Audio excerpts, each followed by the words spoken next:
Hey, it's Andrew with the Above Average Investor podcast. Today, we're doing a book review on how to manage rental properties by Brandon and Heather Turner, some of the initial employees and founders of Bigger Pockets, one of the best real estate investing blogs on the internet. And today, we're talking about specifically just how to screen tenants. As a landlord, this is the most often question I get asked is how do you pick a good tenant? Does it really matter? And I think it's probably one of the most critical things to surviving for the long term as a landlord is learning how to pick out good tenants. So we're going to highlight a couple thoughts of my own and a couple topics from the book itself. And right now we're on a hike outside Whitefish, Montana near Glacier National Park. One of the most beautiful spots in the country. Just thought we'd take a minute and record a quick video. So first off, you've got to do rental applications, and we're just going to talk through step by step, and at the end we're going to wrap it up with how to find a good tenant and what those qualities are that you're looking for. And I'm going to hit some of those topics on the way through. So in your rental application, you need to understand what their job is. Can they afford to pay rent over the long term? Is there some security there? So have they been employed by that employer for multiple years ideally? Is it their first job that they've just started 2 months ago, or do they switch jobs every 6 months because their boss sucks? Well, you know that person's not going to have a stable source of income and might not be able to pay you rent long term.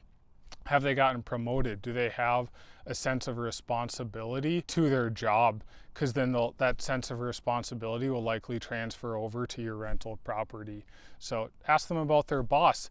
Maybe talk about your boss and see if they respect authority. Are they likely to respect you as a landlord? That's something you could infer from that. So are they a negative Nancy? Are they playing a victim about how their boss sucks, the corporate world sucks, everything sucks? Because that's going to likely be you that sucks next as their landlord. So ask about where they're living right now. Is it a nice place? Do they like it? Is it good quality? Have they been able to make the place cute and make it feel like home? And you can somewhat read between the lines with what they're saying about their last place, and that may duplicate onto your place next. So assuming they live in the same town that you live in, drive by it, look at the exterior. Have they been maintaining it? Do they take care of their place or not? You can ask if they've been able to pay rent on time or what things have come up. And as a landlord, you know that things do come up, so you want to be respectful.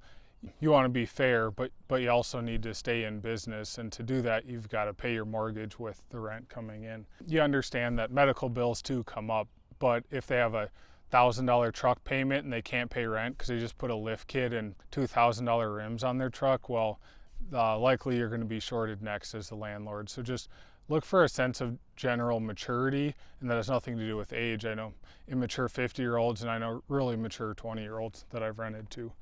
So ask them when they're looking to move. You want to avoid people in desperate situations.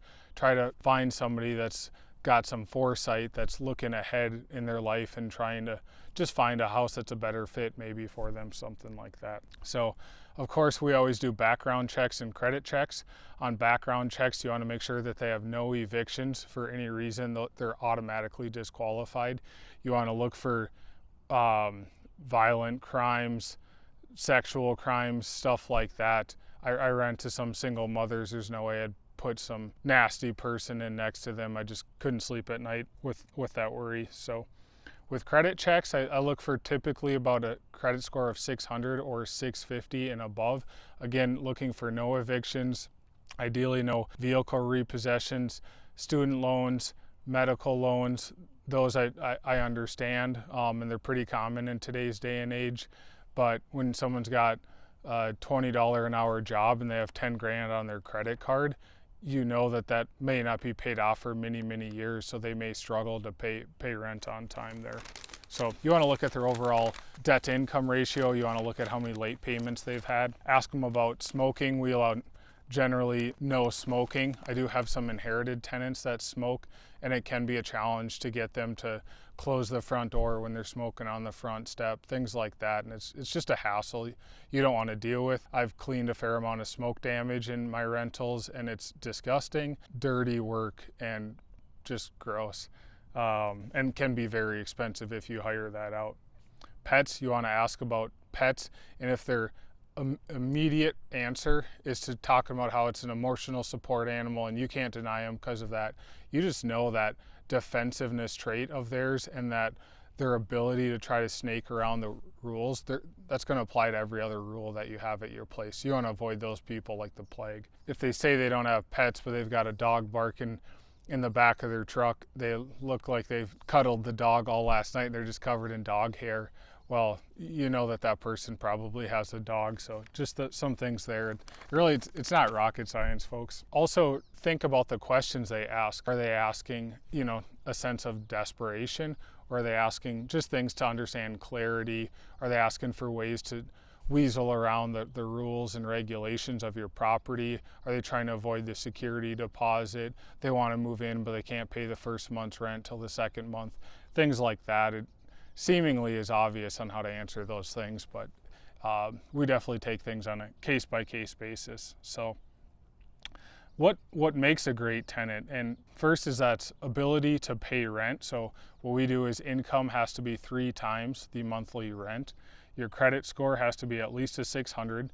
You have to have good references from all past landlords, and that all sums up as an ability to pay rent reliably, as well as a willingness to pay rent, because just because you have money in your bank account doesn't mean you're actually willing to pay rent. So we're looking for long-term job stability. We're looking for just cleanliness and housekeeping skills. So how'd you show up to the place? I've had people show up in their PJs at 4 p.m. looking like they haven't showered in 4 days and haven't brushed their teeth in who knows how long. And so you just know that cleanliness and housekeeping skills is going to transfer over to their housing. So do they have an aversion to crime and drugs and illegal activities? You don't want some druggie renting your place and having drug dealers swing by and it can just grow, and it could be not that big of a deal, but it could also definitely be a big deal. So you want to look for that, what I call a stress factor. Are they going to need constant babysitting and negotiation? And you can kind of tell that in the defensiveness of the person and how much their job sucks and the boss sucks and their current place sucks, stuff like that. You can get a vibe for the person. So overall, you just want somebody that's respectful, that takes good care of themselves and the property, and they're easy to work with, and their willingness to pay rent on time. And a lot of that you can figure out in just a quick 5-minute conversation with the person. So that's how we screen tenants here, and I think it can make real estate investing really easy, working with excellent people, and it can make it super stressful and worrisome if you're working just with really hard to work people and they're screwing you over and trying to steal from you, get free housing per se. So that's it. And a big shout out to Brandon Turner and Bigger Pockets for their help on my real estate investing journey. And check out the book, Managing Rental Properties. Thanks all.